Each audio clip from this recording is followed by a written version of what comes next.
Hello traders, welcome back to chart mindset. আজকের ভিডিওতে আমি শেয়ার করব আমার আজকের রিয়েল ট্রেড জার্নাল। তো আজকের রেজাল্ট ছিল একটা ছোট্ট লস, কিন্তু একটা বড় lesson.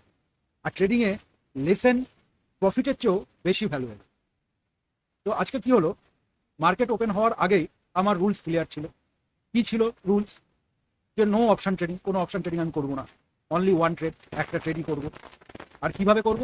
Relative strength plus strong sector, যেখানে রিলেটিভ স্ট্রেংথ শো করবে এবং স্ট্রং সেক্টর যেখানে আছে সেটাতেই আমি চেষ্টা করব।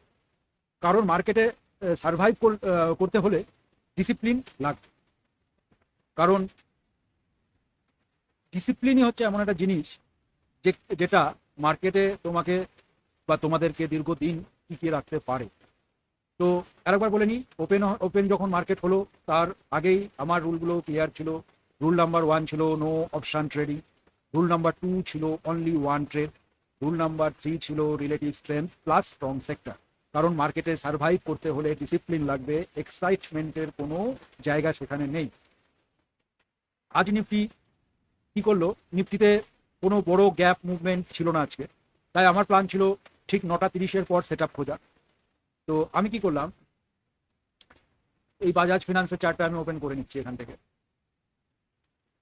তো আমি কি করলাম, 9:30-এর পর আমি সেক্টর স্ট্রেংথ, 9:30 বলবো না, ঠিক 9:25 থেকে 26-এর মধ্যে আমি করলাম কি, নিফটি স্ট্রেংথ দেখা শুরু করলাম। কেন? যেহেতু আজকে বড় কোনো মানে 200-300 পয়েন্টের কোনো গ্যাপ আপ ছিল না বা গ্যাপ ডাউনও ছিল না, যার জন্য আমার যেটা এজ 9:25 থেকে 9:30-এর মধ্যে তোমার হচ্ছে রিলেটিভ স্ট্রেংথ কোন জায়গায় রয়েছে, সেক্টর স্ট্রেংথ আর কোন স্টক লিডার শিপ নিচ্ছে, তো এটা আমি বুঝতে শুরু করেছি। তো ঠিক সেই মতো আমি সেক্টর স্ক্যান করতে গিয়ে দেখলাম financial service sector comparatively strong. ITO ছিল, কিন্তু আমার র্যাঙ্ক অনুযায়ী ব্যাংক, তারপর ফিনান্সিয়াল সার্ভিস, তারপরে আইটি, আগে আগে ফার্মা, না তারপরে ফার্মা, তারপরে আইটি, এইভাবে আমি একটা র্যাঙ্ক আমার নোটবুকে আমি লিখে রেখেছি। ঠিক সেইভাবেই আমি স্ক্যান করলাম। তো ঠিক সেইভাবে আজকে আইটি স্ট্রং ছিল, কিন্তু আমি যেহেতু ফিনান্সিয়াল সার্ভিসকে প্রায়োরিটি বেশি দিয়েছি, ব্যাংকিং তারপর ফিনান্সিয়াল সার্ভিস, তো আমি দেখলাম যে ঠিক ফিনান্সিয়াল সার্ভিস সেক্টরে কম্পারেটিভলি স্ট্রং, এবং তার মধ্যে বাজাজ ফাইন্যান্স লিডারের মতন বিহেভ করছিল। কারণ কালকে আমরা ঠিক বাজাজ ফাইন্যান্সে ট্রেড করেছিলাম, এবং বাজাজ ফাইন্যান্সকে ট্রেড করতে গিয়ে এখান থেকে একটা সেল অফ এসেছিল। কারণ কালকে নিফটি একটা বড় গ্যাপ আপ ওপেন হয়েছিল, তারপরে আস্তে আস্তে আস্তে ধীরে ধীরে নিচে এসে এন্ড অফ দ্য ডেতে একদম লোয়ার লেভেলে এসে ক্লোজ হয়েছিল। কিন্তু আজকে ঠিক তার উল্টো হয়েছে, মানে যেখানে কালকে ক্লোজ হয়েছিল তার উপরেই ও গ্যাপ আপ দেয় এবং সারাদিন একটা রেঞ্জের মধ্যেই ও থেকে গেল, মানে এই রেঞ্জটাকেই ও হোল্ড করে রাখলো। একটা ফ্ল্যাগ অ্যান্ড পোল টাইপের সেট আপ বানিয়ে ওখানে ক্লোজ করলো। এবং কালকে যদি এখান থেকেও কন্টিনিউশন করে, তাহলে কালকে এখান থেকে আবার আমাদের পয়েন্ট পাওয়া যেতে পারে আপসাইডে। তো সেটা কালকের বিষয়, কালকে কোন স্ট্রেংথ, কোন সেক্টর রিলেটিভ স্ট্রেংথ বেশি দেখাবে, তো সেটা আজকে বলা যায় না, কালকে মার্কেট ওপেন হওয়ার পরে সেটা আমাদের বলতে হবে। তো যাই হোক, তার মধ্যে বাজাজ ফাইন্যান্স আজকে লিডারের মানে ফাইন্যান্সের লিডারের মতন কাজ করছিল বলে আমি এটাকেই প্রায়োরিটি দিই। আর স্ট্রং স্ট্রাকচার, ডিসেন্ট ভলিউম আর রিলেটিভ স্ট্রেংথ সব কিছুই এর সাথে ম্যাচ করে যাচ্ছিল। কারণ কালকে এই স্টকটাই এরকমভাবে দিনের শেষে এরকমভাবে একটা নিচে দিয়ে ক্লোজ দিয়েছে, ঠিক তার আজকে উল্টো হয়েছে। দেখো ভলিউম কীরকম, সেই ভলিউম নিয়ে আজকে ও একটা বড় এখান থেকে গ্রিন ক্যান্ডেল বানিয়েছিল, কিন্তু আর কন্টিনিউশনটা হয়নি। যাই হোক, আমি কি করলাম, আমি ঠিক এইখানেই, মানে এই যে 15 মিনিট ক্যান্ডেলটা যেখানে ক্লোজ হয়েছিল এখানেই আমি এন্ট্রি করি। তার কারণ হচ্ছে আমার হিসাব ছিল যে এখান থেকেও কন্টিনিউশন করে বেরিয়ে যাবে, কারণ কালকে একটা বড় কনসলিডেশন ছিল। তো আলটিমেটলি সারাদিন আর কিছু হয়নি, ওই রেঞ্জের মধ্যেই ফেসে গেল। তো যাই হোক, আমি কি করলাম, ঠিক 9:30-টার সময় 15 মিনিট ক্যান্ডেল ক্লোজ হওয়াতে এবং ভলিউমটা দেখে আমি ওখানে 1000 কোয়ান্টিটি ইন্ট্রাডেতে বাই করলাম। আর স্টপ লস রাখলাম টুইন লোড নিচে, মানে এইটার নিচেই আমার স্টপ লসটা ছিল, ঠিক এই সব জায়গায়। তো এটা আমার স্টপ লস ছিল অ্যাজ পার আমার রিস্ক ম্যানেজমেন্ট অনুসারে, আমার ক্যাপিটাল অনুযায়ী, এবং আমার টার্গেট ঠিক সেম ওয়াইজ ওটাই ছিল 1:3, মানে ওই ধরো 6-7 পয়েন্ট আমার স্টপ লস আমি রেখেছিলাম, এবং সেই হিসাবে আমি একটা টার্গেট হিসাব করেছিলাম ওই 978 থেকে 80 অবধি। তো এন্ট্রি নেওয়ার পরে প্রাইস ইমিডিয়েটলি আর ব্লাস্ট করলো না, যেটা আমি ভেবে রেখেছিলাম সেটা আর হয়নি। এটা অনেক ট্রেডারদের ফ্রাস্ট্রেশনের জায়গা, যে মানে আমি এখানে ভেবে রাখলাম, মানে আমার ভাবনার সাথে ম্যাচ করলো না, তখন মানে আমারও এক সময় হতো, ফ্রাস্ট্রেশন হতো। হ্যাঁ, এখান থেকে বাই করে নিলাম, আর গেল না, সারাদিন এরকমভাবেই চলছে, বেরিয়ে যাবো নাকি হোল্ড করবো, এরকম ভাবনা মনের মধ্যে আসতে থাকে তখন। এবং ওখানেই ডিসিপ্লিনের প্রয়োজন হয় এবং পেশেন্সের প্রয়োজন ঠিক সেই জায়গাতেই। তো যাই হোক, আমার কাজ মার্কেটকে ফোর্স করা একদমই ছিল না, যেটা আমি আগে থেকে ডিসাইড করে রেখেছিলাম। আমার কাজ হলো প্ল্যানটা ফলো করা। সেটাই ছিল আমার কাজ। মানে আমি আমার প্ল্যানটাকে যেটা জার্নালে লিখেছি সকালবেলা নোটবুকে, সেটাই আমি প্ল্যানকে ফলো করা, এটা আমার কাজ ছিল। মার্কেট কী করবে না করবে আমার সেটা জানার বিষয় না। আমার কাজ হলো আমার এজকে রিপিট করা। তো সকাল থেকে দুপুর পর্যন্ত স্টকটা কনসলিডেশন করতেই থাকলো। বারবার মনে হচ্ছিল হয়তো এখন মুভ আসবে।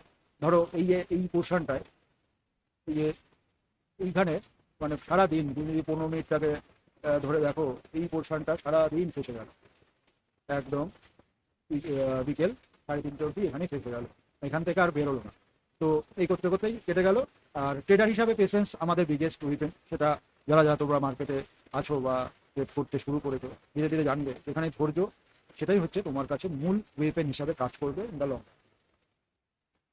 এই সময় যখন দেখলাম যে এরকম হচ্ছে, আমি কিন্তু যেটা আমার প্ল্যান আগে যেটা করতাম সেটা কিন্তু আমি এখন বন্ধ করে দিয়েছি, যে রিভেঞ্জ ট্রেড তো এটাতে হচ্ছে না, আর একটা স্টক দেখি অন্য স্টক দেখি এরকম।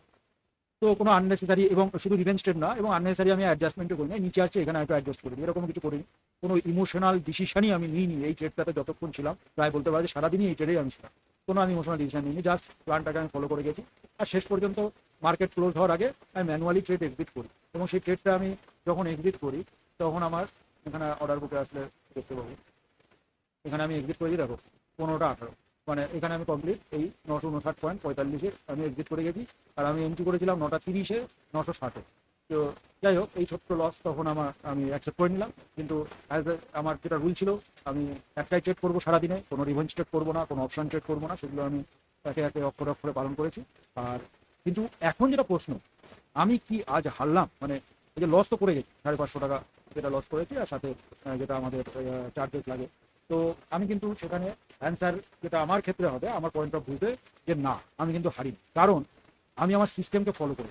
এই পুরো ট্রেডিংয়ে আমি যে 9:30 থেকে বসেছিলাম, পুরো আমার সিস্টেমটাকে ফলো করেছি, সেক্টর স্ট্রেংথ ফলো করেছি, লিডার স্টক খুঁজে সেটাকে সিলেক্ট করেছি, স্টপ লসকে আমি রেসপেক্ট করেছি, আর সবচেয়ে ইম্পর্টেন্ট যেটা ডিসিপ্লিনটা কিন্তু আমি মানে একদম সকাল থেকে বিকেল অবধি, মানে যখন মার্কেট এন্ড হবে তার আগে পর্যন্ত আমি মেনটেন করে গেছি। আর ট্রেডিংয়ের সাকসেস মানে সব দিন যে প্রফিট করবো এটা নয়, সাকসেস মানে প্রসেস ফলো করা। আমি প্রত্যেকদিন উইন করছি, আমার প্রফিট আসছে, হ্যাঁ, এটাকে কিন্তু যারা প্রো ট্রেডার বা প্রফেশনাল ট্রেডার বা অনেক দিন ধরে ট্রেড করে চলেছে তারা কিন্তু এটাকে সাকসেস বলে না। সাকসেস বলে যে আমি কি প্রসেসটা ফলো করতে পেরেছি, এবং এই প্রসেস ফলো করে কি আমি ট্রেডটাকে উইন করেছি। তো এটাই হলো ট্রেডিংয়ের সাকসেস। যদি প্রসেস ঠিক থাকে, প্রফিট অটোমেটিক্যালি, মানে মানে প্রসেসকে তুমি যদি বারবার রিপিট করো, তাহলে প্রফিট অটোমেটিক্যালি তোমাকে ফলো করবেই। তো যাই হোক, আজকের লেসনে আমার যেটা ছিল, স্মল লস ইজ অ্যাকসেপ্টেবল আর ব্রেকিং রুল ইজ নট, মানে আমি স্মল লসটাকে অ্যাকসেপ্ট করে গেছি, কিন্তু রুল কিন্তু ভাঙি। তো এটা আমাদের মনে রাখতে হবে যে 1 ট্রেড 1 এজ টার্মিনাল অফ, যেটা আমার নোটবুকে থাকে, 1 ট্রেড 1 এজ টার্মিনাল অফ, মানে সেটাতে লস দিক প্রফিট দিই, আমি টার্মিনাল অফ করে। তো তো আমি সৌমেন। তো তোমরা দেখছো চার্ট মাইন্ডসেট। যদি এরকম ডিসিপ্লিন বেসড ট্রেডিং এর কন্টেন্ট তোমাদের ভালো লাগে, লাইক শেয়ার আর সাবস্ক্রাইব করতে ভুলো না। তো আজকে